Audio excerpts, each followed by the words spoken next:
116. ülkem Brunei'ye hoş geldiniz. Alcohol and smoking is prohibited. Herhangi bir uyuşturucu ticareti yapmanın cezası ölümdür. Yine sultanı da dünyanın en zengin sultanlarından bir tanesi. 35 milyar dolardan fazla serveti var. Çünkü bu ülkede su benzinden kat be kat daha pahalı. Herhangi birisini dahi otele sokarsanız 250 dolar cezası var. Eğitim, sağlık bedava. Ya bizden başka hiçbir Türk zaten yoktu. Dünyada en ağır şeriat kanunlarının geçerli olduğu bu ülkede başıma gelecek her şeyi sizlere anlatmak istiyorum. Hayat dedim nasıl geçiyor? Sıkılmıyor musunuz? Mesela dedim akşam ne yapıyorsunuz? Zikir çekiyoruz dedi.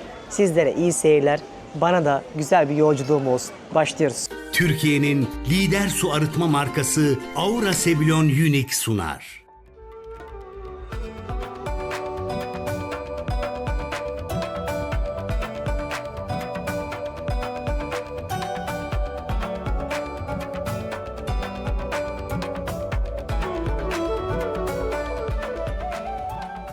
Hanımlar beyler, ben Deniz Pehlivan. Dünya turumun 116. ülkesi Brunei'ye gitmek üzere herkese merhabalar. Nasılsınız? Umarım her şey yolundadır. Birazdan bu bulunduğum havalimanından ülkenin başkentine yolculuğum başlayacak. Yıllardır bu coğrafyaya gelirim.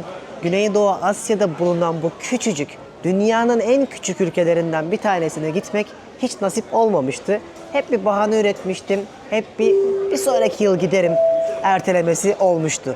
Ama bugün artık bahanelere yer vermeden şu an bulunmuş olduğum Kuala Lumpur'dan, Malezya'nın başkentinden 2 saatlik bir uçuşla bu Güneydoğu Asya ülkesine gideceğim. Dünyada en ağır şeriat kanunlarının geçerli olduğu bu ülkede başıma gelecek her şeyi sizlere anlatmak istiyorum. Neredeyse yok denecek kadar az kaynağın olduğu, neredeyse hiçbir Türk'ün de gitmediği bu küçücük ülkede başımdan geçen her şeyi anlatacağım. Heyecanlıyım. Yeni bir ülkeye gitmek, hele bir de böyle farklı bir ülkeye gitmek benim biraz kalbimi tetikliyor ve böyle yerlere giderken yüzümdeki gülümsemeler değişiyor, nabzım değişiyor ve size anlatacağım, kendimle tecrübe edeceğim birçok şey için heyecanlanıyorum. O yüzden hanımlar, beyler ve sevgili çocuklar, sizlere iyi seyirler, bana da 116. ülkem Brunei'de güzel bir yolculuğum olsun. Başlıyoruz. Gezimiz Aura Sebilon su arıtma cihazlarının desteğiyle başlıyor. Ya arkadaşlar ne yapıyorsunuz? Umarım var ya harika bir video sizleri de bekleyecek. Keyfiniz yerindedir. Evlerinize de konuk olacağım. Bakın ya yüzümden anlıyorsunuz değil mi mutluluğu? Güneydoğu Asya'yı gezerken Tayland'ından, Endonezya'sından, Malezya'sından, Singapur'undan hepsini size gösterdim. Türkiye'den direkt uçuşun olmadığı ve sadece aslında bu Güneydoğu Asya ülkelerinden rahatça geçebileceğimiz bu minik ülke Brunei'de 400 bin kişi yaşıyor. Buralara kadar gelmişken Tayland'dan arkadaşlar, hani adaları gösterdim mi size en son? Oradan buraya gelmemiz 2 gün sürdü. Adadan aktarma yap, Bangkok'a git, oradan uçağa bin, Kuala Lumpur'a gel, gece burada konakla ve derken Brunei'ye gideceğim artık. Allah izin verirse. Ülkeye girerken öncelikle bizden vize istemiyor ama bir deklarasyon formu doldurmanızı istiyorlar. Yani ülkeye adım atarken uçaklara dağıtılan kağıdın dijital hali. Bunda ne yazıyor biliyor musunuz? Önce size bunu göstermek istiyorum. Elimde tutuyorum. Ama şuraya da Göksel bırakır. Ne diyor biliyor musunuz? Uyarı. Herhangi bir uyuşturucu ticareti yapmanın cezası ölümdür. O yüzden bu ülkeye girerken daha ülkeye giriş formundaki en önemli uyarının bu olduğunu görüyorsunuz. İşte bu sene size Kuveyt'i gösterdim, Bahreyn'i gösterdim, Irak'ı gösterdim. Öyle mi? Merhaba.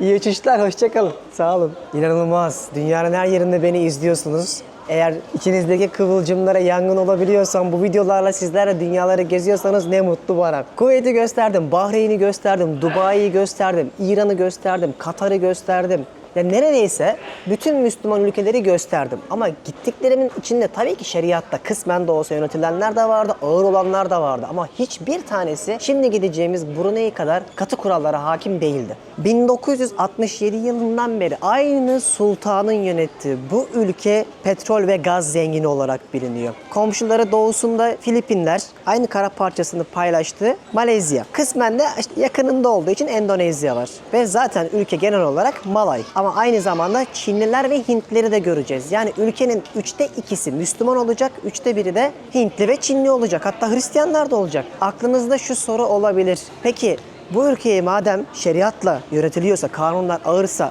Bu insanlar nasıl yönetiliyor? İşte bunu ben de bilmiyorum. O yüzden bunu gittiğimizde hep beraber öğreneceğiz. Daha çok Singapur, Malezya, Vietnam, Filipinler gibi ülkelerden direkt uçak bulabildiğiniz bu ülkenin başkentinin ismi Bandar Seri Begawan. Yani Brunei diye baktığınızda tek uçacağınız havalimanı bu, başka yok çünkü. 4 eyaletten oluşsa da bütün ülkenin dünyaya açılan kapısı bu havalimanı. Zaten 400 bin kişinin yaşadığı Fethiye kadar bizim küçücük bir yer olan bu coğrafya tamamen vakti zamanında petrolün bulunmasıyla zenginliğine sahip olmuş. İşte ta 1967'den beri aynı sultanın yönettiği bu coğrafya ülkesi, ki bu Birleşmiş Milletler tarafından tanınıyor, neredeyse kimsenin gitmediği bir yer. Ama aynı zamanda haberlerde de sürekli görmüşsünüzdür. Özellikle katı şeriat kurallarıyla Batı tarafından eleştirilen ama aynı zamanda ülkenin bütün petrolünü de İngilizlerin çıkarttığı Shell firmasından başka hiçbir firmanın da olmadığı bir coğrafya. Ve hatta aynı zamanda bu ülkenin yine sultanı da dünyanın en zengin sultanlarından bir tanesi. 35 milyar dolardan fazla serveti var ve hatta öyle ki 7000'den fazla araba koleksiyonu olarak dünyada en çok sultanlar içerisinde nam yapmış sultan. O yüzden bu ülke aynı zamanda birazcık ikilemler diyarı da olacak. İşte arkamdaki insanlardan da anlayacağınız üzere birazdan Hintlisini de, Malaylısını da, Çinlisini de, Hristiyanlarını da, batıdan insanları da göreceğiz. O yüzden her zaman bir ülkeye girerken size ne diyorum? Önce o ülkeye girerken neleri bilmeliyiz? Buna göre plan yapıp o ülkenin birazcık standartlarını anlayarak planlar yapmalıyız diyerek videomu başlatıyordum. O yüzden hadi bakalım şimdi Kuala Lumpur'dan uçağımıza bineceğiz ve 2 saatlik bir yolculuğumuz olacak. Size hem yol boyunca tecrübelerimi anlatırım. Aynı zamanda da ülkeye indiğim andan itibaren bizleri neler bekliyor hep birlikte görürüz dostlar. Ama video başlamadan önce hep ne yapıyorduk? Tabii ki artık sizler de alıştınız. Videoyu durdurmayın. Özellikle telefondan ve tabletten bu videoyu beğenip yorum atarsanız bizi algoritma olarak desteklemiş olursunuz. Sizler için küçücük bir detay bizim için çok kıymetli. Bu şekilde bak dünyanın nerelerine geldim. Artık Güney Yarımküre'deyim neredeyse. Türkiye'den 15 saat kadar uzaklıktayız. Böylece rahatça dünyayı gezip işimizi yapıp sizlere de bu tecrübelerimizi aktarabiliriz. Hadi bakalım yolculuğumuz başlasın. Günlerdir yollardayız ve inanın hani yetiştirememe ihtimalimizden dolayı biletleri son gün almak zorunda kaldık. Çünkü birini kaçırsan vesayetin nasıl gideceksin diğer yere? O yüzden Burçin'le bayağı perişan olduk. Hani bir yandan güleceğiz, bir yandan yorgun olacağız. Baştan söyleyeyim. Heyecanlı mısın? Ben de sana benziyorum bence. Yeni bir ülkeye giderken sabah oldu mu gözümü açıp hadi gidelim bir an önce gibi oluyor. Uykular bölünüyor. Uykular bölünüyor. Bence çok güzel bir yere benziyor, yeni bir ülke. İnşallah bizler de severiz. Peki hiç Fethiye'deyken elin titredi mi Brunei'm geldi diye? Şu Brunei'ye bir kere gitsem diye. Öyle bir şey düşünmemiştim ama seninle Brunei'ye gidelim dedikten sonra, araştırdıktan sonra çok ilginç bilgiler de öğrendikten sonra açıkçası şu an gidip görmek istiyorum. Bak uçağa binerken Esselamu Aleyküm Rahmetullah diyerek duyuru yapıyorlar. O yüzden heyecanlıyız. Şimdi şu insanlara baktığınızda çaktırmadan çekmek istiyorum. Uçakta da çekerim. Hani der misiniz Brunei'li? Ya da şöyle söyleyeyim, Brunei'li bir insan nasıl görünür? Hiçbir fikriniz var mı? Ben mesela bilmiyordum. Ya da ön yargı olarak şöyle düşünüyordum. Hani Birleşik Arap Emirlikleri, Körfez ülkelerindeki gibi böyle kıyafetler giyer. Erkekler mesela beyaz var ya onların meşhur kıyafetleri. Öyle şeyler giyerler diye tahmin ediyordum. Alakası yok. Aynı Malezya'daki kültürün devamına benziyor. Yüzler farklı farklı. Tıpkı Malezya'daki gibi işte Müslümanları da görüyorsun. Çinlileri de, Hintlileri de, dediğim gibi batılı insanları da. O yüzden daha uçağa binerken bunu hissettiğim için sizle de anında paylaşmak istedim. Artık uçağı almaya başladılar. Bayağı tıklım tıklım. Güzel bir 2 saat yolculuğumuz olsun inşallah.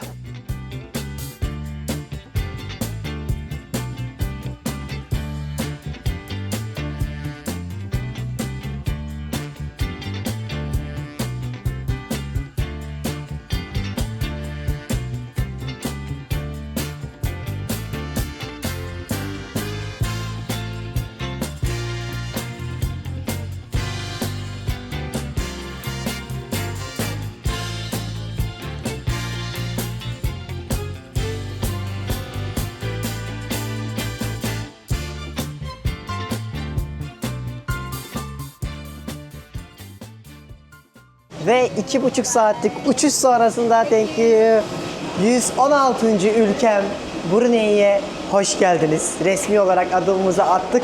Kaldı 82. Hadi bakalım. Şimdi gümrükten geçelim. Başımızdan geçenleri anlatacağım çünkü bu ülkeye girerken bazı ağır kurallar var. Onları sırasıyla deneyimledikçe anlatırım. Ama ilk izlenimim böyle tertemiz bir havalimanına indik. Etrafımız yemyeşil bir tabiattı, coğrafyaydı. Zaten ülkenin %70'inden fazlası yağmur ormanları.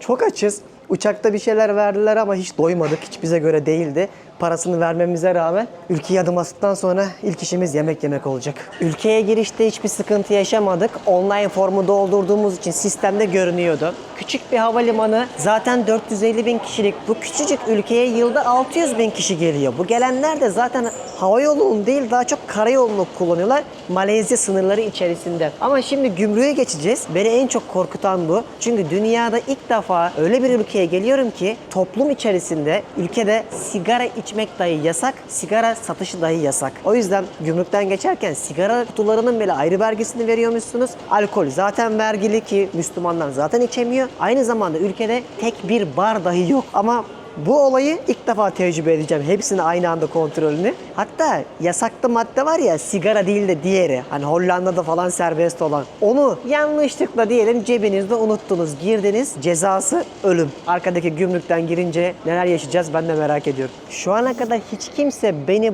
buranın hani o baskıcı korkutma olayı var ya birçok yabancı YouTuber'ın da bundan bence prim yaptıklarını düşünüyorum. Özellikle Batı tarafında. Onu hissetmedik. Bunu baştan söyleyeyim daha ilk girdiğimiz andan beri. Ama şöyle bir şey daha var. Son birkaç yılda şimdi bu ülkenin petrolünü, gazını İngilizler yönettiği için birazcık oradan tepki gelip kuralları yavaşlatmışlar. Hatta bunu birkaç tane haber sitesinde de gördüm. Ama yine söylüyorum bakın ülkeye yeni girerken ben gazeteci değilim, politikacı değilim. Tamamen bir video yapan, içerik üreten sıradan insanım. Sürçülisan edersem affola. Tamamen hislerim, gözlemlerim ve bildiklerime göre bu videoyu yapacağım. Böyle bir havalimanına girdik. Mesela birçok YouTuber şey diyordu. İşte dünyanın en sakin, en ıssız havalimanına geldim. Neresi sakin abi? Gayet çatır çatır. Her yerde bir dünya insan var. Ve pırıl pırıl tertemiz de bir havalimanındayız.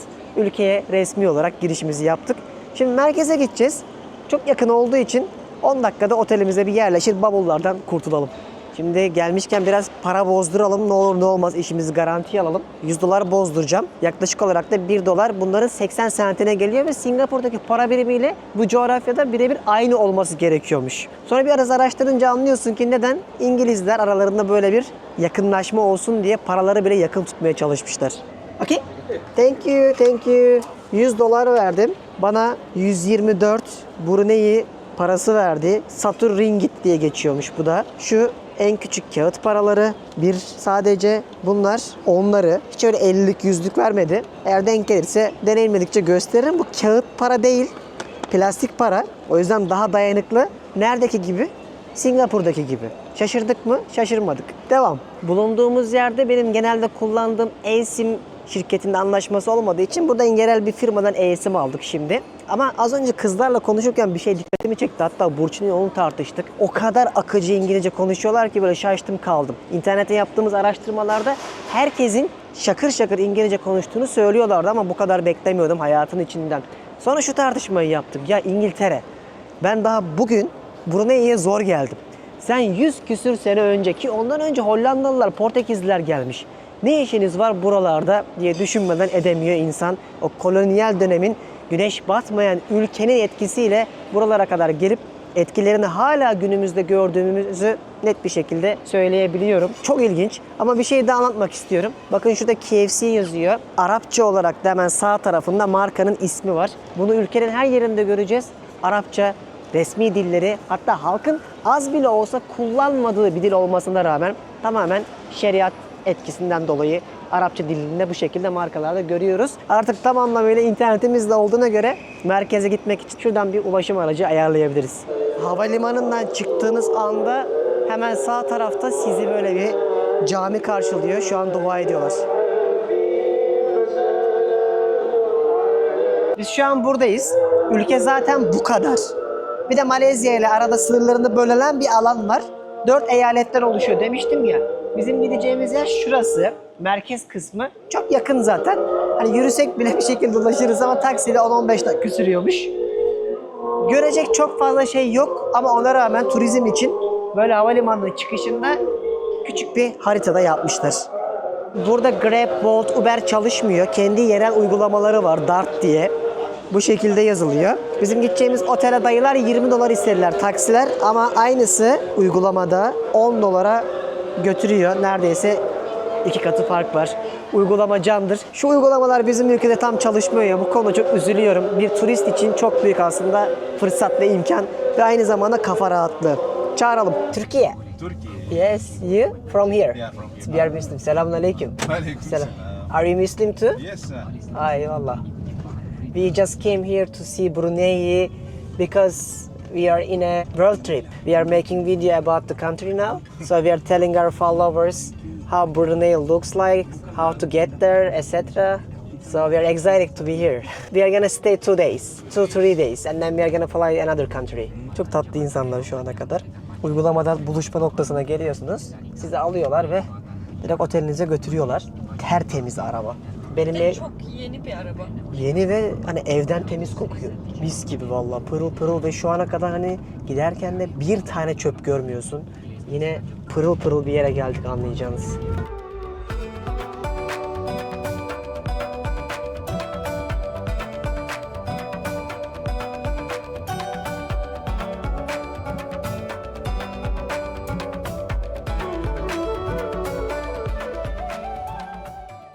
Otele geldik. Arkadaşlar Radisson'da kalacağız. Zaten toplasanız 10 tane yer var. Önce bir içeri girelim. Dışarısı bayağı sıcak.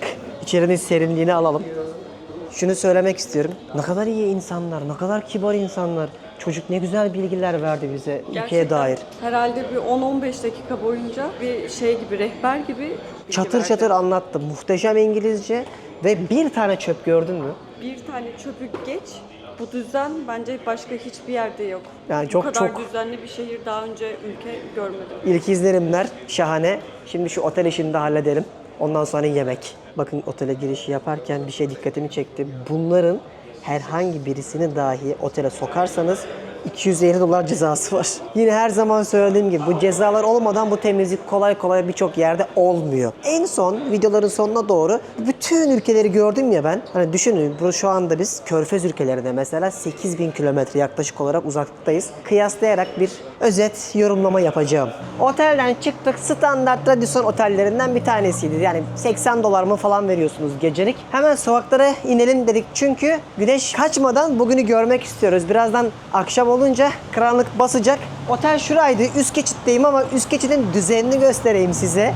Bu şekilde bisiklet yolu gibi ayırmışlar üst geçidi bile. Yani bunu daha önce hiç gördün mü? Üst geçitte. İnanın hatırlamıyorum. Şurada bir gece pazarı varmış. Küçük. Bunun bir de büyüğü var. Onu bir sonraki bölümde gösteririm. Gelir gelmez hemen onu görelim dedik.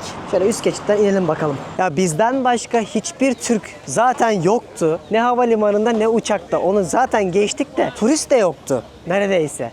Gelenler ya çalışmaya ya da burada yaşayan Brunei'lilerdi. O kadar böyle kendinizi farklı hissediyorsunuz ki sizi el üstünde tutuyorlar. Turist olduğunuzu fark edince direkt böyle bir yardımseverler insanlar. O yüzden bu konuda çok beğendim. Hiç o turizm şımarıklığı insanlarda yok ve şu an duman altı bir yere geldik. Burası da onların gece pazarlarının olduğu yerlerden bir tanesiymiş. Burada, hello, what is that? Kebab. Kebap. Oğlum bizdeki aç tavanın aynısı. Şuradan kebap diyor duydunuz. This is bun bread right? Bun bread. Ekmek arası. This one chicken. Burçin ben bunu yerim ha. Birazdan deneyelim dur. Vallahi yerim. Kokusu çünkü tam bizden. Hiç böyle bir kebap beklemiyordum. Takoyaki.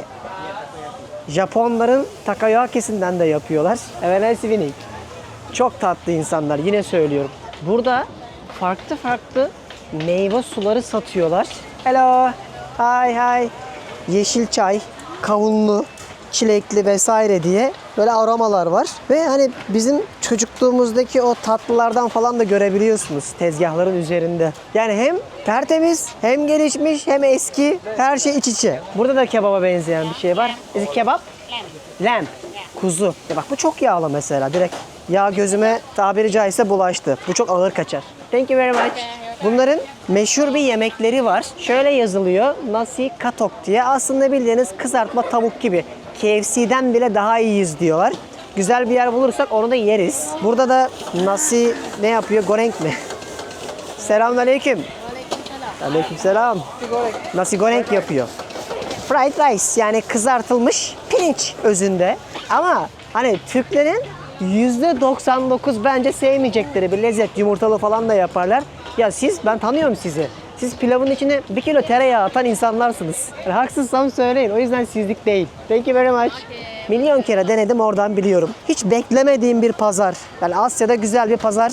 Gezersiniz, her yerde vardır. Ama hani çok zengin bir yere geldiğini düşünüyorsun ya. Böyle bir yer beklemiyordum. O yüzden söylüyorum. Gayet bizden bir izi varmış gibi samimi bir yer. Ya böyle daha güzel bir yerde yiyelim onu Burçin. Aa, bizdekinin aynısı. Bak bak. Necati abim tavuk çevirme yapıyor. Ya ama bak, görüyor musunuz dışındaki turunculuğu? İstemsizce yine bir sos var. Çok mutlu bir ülkeye geldik. Aslında kişi başı kazandıkları para anlamındaki gelire göre bakıp hani satın alma gücü var ya, o anlamda ilk 10'da bir ülke. Ve bu ülkede vergi yok, eğitim, sağlık bedava. Devlet isterse barınmasını bile toplumunun sağlıyor. O yüzden belki de bu kadar mutlu olmalarının diğer sebebi budur. Yorumu siz yapın. Şu balıklarını çok gördüm tanıtımlarda. Bu şekilde mangalda bizdeki travullaya ama birazcık da piranaya benzeyen balıkları yapıyorlar. Müthiş bir but gördüm. Bu çok güzel ama yine soslu. Bu hayvanın, dananın iç organları. Şurada sosisler ve sucuklar var. Selamünaleyküm. Eyvallah. Böyle mangalcıların olduğu bir bölüme geldik. Felaket duman altı zaten görüyorsunuz. Mesela bu da Brunei. Hiç beklemezdim. Ama bak gördün mü? Pamuk gibi insanlar, şeker gibi hepsi. Güler yüzlü ve selam veriyor değil mi? Gerçekten ben böyle bir şey... Ya evet, Tayland'da da Malezya'da da herkes güler yüzlü ama bu kadar güler yüzü Özlemişiz. hani sadece dine de bağlayamıyorsun. Kafaları rahat. Bence buranın yönetiminden kaynaklı insanlar çok Stressiz. mutlu ve çünkü yönetim ev bile yapıyormuş. Yani evsiz insan daha şu an hiç kimse Olmayacak da zaten. Darısı herkesin başına. Her dünyadaki Bütün insanlığın başına. Dayanamadım. Bundan yemeden gitmek istemiyorum. How much is it? $2. Sadece $2'mış.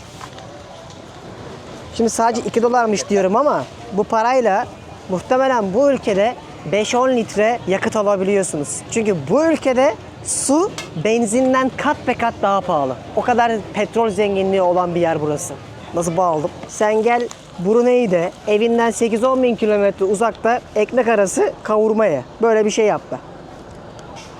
Yine o tat var. Yine tatlı. Yine köriyi, şekeri vesaire artık neyse dayamış. Kötü değil, yenir. İçinde avokado gibi şeyler de var. Şu şekilde.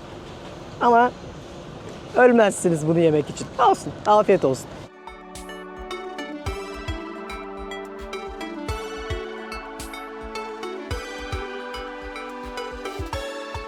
...15 dakikadır yürüyoruz şurada. Yani gerçekten bir tek biz vardık. Hiç kimse yok. Bunu diyorlardı zaten. Gece gündüz fark etmeksizin çok sakin oluyor. Çünkü dünyada kişi başına araç düşen ilk 5 ülkeden bir tanesiymiş burası. Ve herkesin arabası olduğu için kimse neredeyse yürümüyormuş. O yüzden kimseyi de görmüyormuşsunuz yürürken. Şimdi o gece pazarında yani bize çok hitap eden şeyler yoktu. Güzel bir restoran bulduk. Akşam yemeği yiyeceğiz. Şöyle bir restorana geldik. Fotoğraflarını falan da beğendik. Abi insan yani gerçekten incin top oynuyor. Kimse yok. Şaşırıyorsunuz ve hayalet şehir gibi geliyor. En şu ana kadar insan gördüğümüz yer o pazarda, öyle söyleyeyim size. Mekanın ismi şu. Paris Cafe diye bir yere geldik. Mesela burada kola yani Pepsi $2. Salatalar $7. Steakhouse olduğu için direkt eti de göstereyim mesela. Şöyle ribeye steaklerde $18 geliyor yaklaşık olarak. Yani Amerikan doları olarak bakarsanız $15 falan, gayet iyi. Tayland'da da bu paraları ödüyorduk. Saatlerdir yollardayız. Şöyle güzel bir yemeği hak ettik. Brunei'deki ilk akşam yemeğimiz. Yemeği yedik, yüzümüze gözümüze bir enerji geldi. Gayet güzeldi. Karnımızı doyurduk ama zaten öyle ne çok fazla restoran, kafe ne de mesela şu an akşam oldu. Sizlere hadi gelin arkadaşlar bu şeriatla yönetilen Brunei ülkesinde gece hayatını göstereyim diyeceğim bir durum söz konusu değil. O yüzden birkaç tane alışveriş merkezi var. İnsanlar oralara takılıyorlar. Biz de oraya doğru yürüyoruz. Yani bakın birçok yer böyle zaten sakin de. Yarın gündüzken de göreceğiz zaten ama çok bir şey fark etmeyecek tahmin ediyoruz. Birçok vlogda da gördük zaten bunu. Ama dikkatimi çeken bir şey söylemek istiyorum. Arabaları görüyor musunuz? İnsan böyle petrol zengini bir ülkeye gelince hep sokaklarda Ferrari'ler, işte Range Rover'lar, lüks arabalar göreceğini zannediyor. Ama durum işte öyle değil. Herkesin kafasını sokacak bir evi ve ayağını yerden kesecek bir arabası varmış burada. Hatta öyle ki hani bizde daha çok lüks araba görmüş olabilirim ben Türkiye'de mesela. Ama öte yandan ülkenin sultanı 1967'den beri babasından işte devraldıktan sonra sultanlığı bir aynı zamanda araba koleksiyoncusu. 7000'den fazla araba koleksiyonu var ve bunların içerisinde dünyanın en pahalı arabaları var ki bir tanesi 40 milyon dolar civarında. O yüzden o lüks konusunun en rahat kısmını, keyfini süren tabii ki de ülkenin sultanı. Şimdi o alışveriş merkezlerinden bir tanesine geldik. İçerisi buz gibi ama bu nasıl alışveriş merkezi? Burçin, şey nasıldı? Taksici çocukla biraz sohbet etmiştik. Biz o anları çekmedik. Dedim ki hayat dedim nasıl geçiyor? Sıkılmıyor musunuz? Mesela dedim akşam ne yapıyorsunuz? Zikir çekiyoruz dedi. Hani dedim hani kafanız atsa bir hani bara, restorana, şeye falan eğlenceye. O yok ki onların hiçbir tanesi dedi. Yani böyle bir ihtiyacımız yok. Biz zikir çekmeyi tercih ediyoruz dedi. O yüzden insanlar akşamları mesela burada böyle yaşıyorlarmış. Ailemizle zaman geçirmediğimiz vakitlerde de alışveriş merkezine gidiyoruz. Kahve içiyoruz. Sohbet ediyoruz dedi. O da işte o insanların aktivitelerinden bir tanesi olan alışveriş merkezine biz de gelmiş olduk. Aradığınız birçok marka var. Bak şu marka bizde de var diye biliyorum. Hatta Türk markası bile olabilir. Bildiğim kadarıyla Bata. O yüzden de bunları kalk gösterecek değilim. Zaten buralarda da her şey var artık. Burası da alışveriş merkezinin mesela avlu kısmı. Buralarda gayet sakin. Zaten 400 binlik bir ülkede öyle koşturmalı bir hayat beklemiyorduk buraya gelirken. Asıl ben size bir de ikinci bölüm yapacağım. Yani bizim buradaki ilk gün bölümümüz çok daha fazla bilgi odaklı ve burada gezilecek yerler odaklı olacak. O yüzden kanala abone olup bildirimleri açmayı unutmayın dostlar. Dünya turumuza böylece ortak olursunuz. Burada da yine küçük bir yeme içme alanı yapmışlar. Ama yine burası da hani minik. Asıl en büyük gideceğimiz bir sonraki bölümde olacak inşallah. Brunei'nin çılgın gece hayatına hoş geldiniz arkadaşlar. Şöyle bir 52 kağıdı aldık. Kafeye geldik. Kahve içip pişti oynayacağız Burçin'le. Arkada da herkes zaten oyun oynuyor. Görüyorsunuzdur gençleri. O yüzden bu şekilde biz de bu ülkenin kültürü madem bu, onlara adapte olmaya çalışıyoruz. Güzel bir kafedeyiz. Kahve içeceğiz şimdi. Pişti oynayacağız. Kağıt mı çalıyorsun? Ne yapıyorsun? 2020'lerin ortasında deniz, 2017'lerde 18'lere deniz. Before after aklıma geldi. Sen kesin kağıt falan çalacaksın. Yok çalma yok ya. Hadi ben dağıttım sen başla. Ya sen Gocuyuruk değil misin? Aşağıda olsa olur. Hadi olur hadi olsun. Hayır.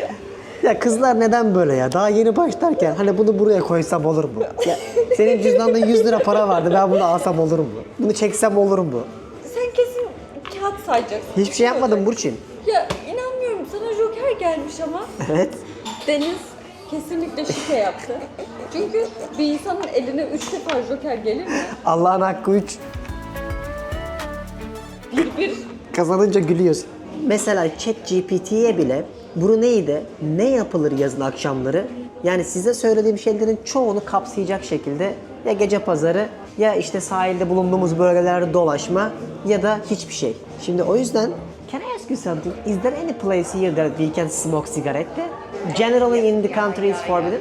Yeah, it's forbidden here, sir. In all Brunei? Yeah. Oh, okay. Alcohol and smoking is forbidden here in the province. Okay.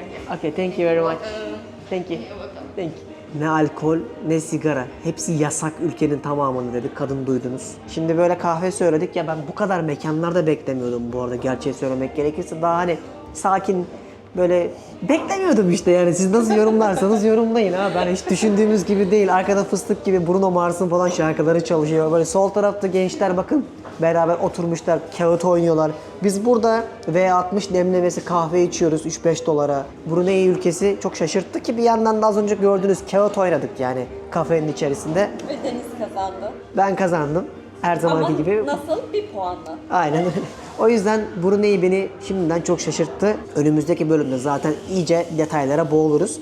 Böyle bir Etiyopya, bir tane de Kenya kahvesi söyledik. V60'da çok güzel demlede böyle bulduğunuzda bunlardan direkt için nereye giderseniz gidin dostlar. Aynı çekirdeklerin çok farklı aromaları denk gelebiliyor. Nasıl tadı? Çok farklı ya. Yani kahve gibi değil. Aroması o kadar güzel ki. Ya otur bunu böyle bir saat iç. İnsanları gözle. Farklı bir ülkede olduğunu hisset. Şu an hissettiğimiz şeyler tamamen bu. Ve işte 115. ülkem Brunei'ye böyle giriş yaptık dostlar. Şeriat ile yönetilen bu ülkede uyuşturucu ticareti yapmak direkt idam, zina, eşcinsel ilişki, hırsızlık ağır cezalara tabiymiş. Hatta buna el kesme bile dahilmiş. İşte bu kadar ağır kuralların olduğu ülkeye ilk geldiğinizde neler hissedersiniz? Aslında amacım sizlere bunu göstermekti. Yani internette gördüklerimizle gerçekte olanları canlı canlı ne yaşıyorsam görmenizi istedim. Gittiğim kafeler, alışveriş merkezleri, havalimanlarındaki insanlarla tanıştığımız o bütün manzaraları gördünüz. Yorumu siz yaparsınız. Güneydoğu Asya'nın petrol konusundaki en zengin 3. ülkesi olan bu küçük ülke böyle bir yerdi.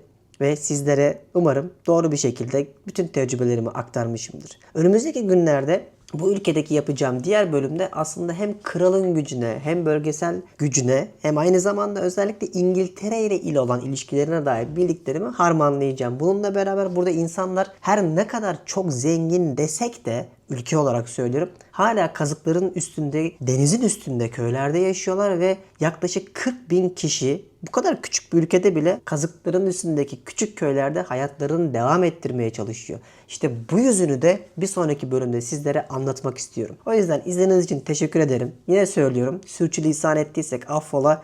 Ama buralara kadar gelmişken ne biliyorsak aktardığımızı düşünüyorum. O yüzden bildirimleri açın. Bu 115. ülkem Brunei Sultanlığı'nda kaldığımız yerden devam edeceğiz. Kendinize çok iyi bakın. Hoşçakalın. Bay bay.